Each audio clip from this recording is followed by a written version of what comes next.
ఓం నమ శివాయ. మన దేశంలో లక్షలాది శివాలయాలున్నాయి. కానీ అందులో కేవలం 12 మాత్రమే జ్యోతిర్లింగాలు అని ఎందుకు పిలువబడుతున్నాయి? అసలు జ్యోతిర్లింగం అంటే ఏంటి? అవి మిగతా శివలింగాల కంటే ఎందుకు శక్తివంతమైనవి?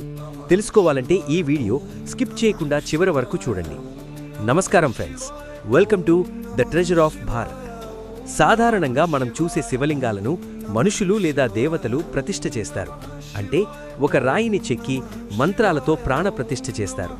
కానీ జ్యోతిర్లింగం అంటే అది ఎవరూ చెక్కినది కాదు, అది స్వయంభూ. సాక్షాత్తు ఆ పరమశివుడే ఒక తేజో రూపంలో అక్కడ వెలిశాడు కాబట్టి వాటిని జ్యోతిర్లింగాలు అంటారు. అసలివి ఎలా పుట్టాయి? శివపురాణం ప్రకారం సృష్టి ఆరంభంలో బ్రహ్మ విష్ణువుల మధ్య గొడవ జరిగినప్పుడు శివుడు ఒక అనంతమైన అగ్నిస్తంభంలా ఆవిర్భవించాడు అని మనకు తెలుసు. ఆ మహా అగ్నిస్తంభం యొక్క దివ్య తేజస్సు భూమిపై 12 ప్రత్యేక ప్రదేశాల్లో స్థిరపడింది. అవే ఈ 12 జ్యోతిర్లింగాలు. మరి శివుడు ఆ 12 చోట్లనే ఎందుకు వెలిశాడు? ప్రతి జ్యోతిర్లింగం వెనక ఒక బలమైన కారణం ఉంది.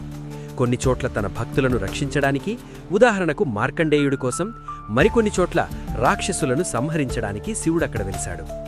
భక్తుల కోరిక మేరకు తనలోని అగ్నితత్వాన్ని ఆ ప్రదేశంలో కాంతి రూపంలో విడిచిపెట్టి తాను అక్కడ శాశ్వతంగా ఉండిపోయాడు. జ్యోతి అంటే జ్ఞానం, లింగం అంటే శివుడు. మనలోని అజ్ఞానాన్ని పోగొట్టి జ్ఞానాన్ని ప్రసాదించేదే జ్యోతిర్లింగం. జ్యోతిర్లింగాల్లో ఆ శివుడి శక్తి ఎప్పుడూ సజీవంగా జ్వలిస్తూ ఉంటుంది. చూశారుగా ఫ్రెండ్స్, జ్యోతిర్లింగాల గొప్పతనం. మీరు ఎన్ని జ్యోతిర్లింగాల దర్శనం చేసుకున్నారో కింద కామెంట్ చేయగలరు.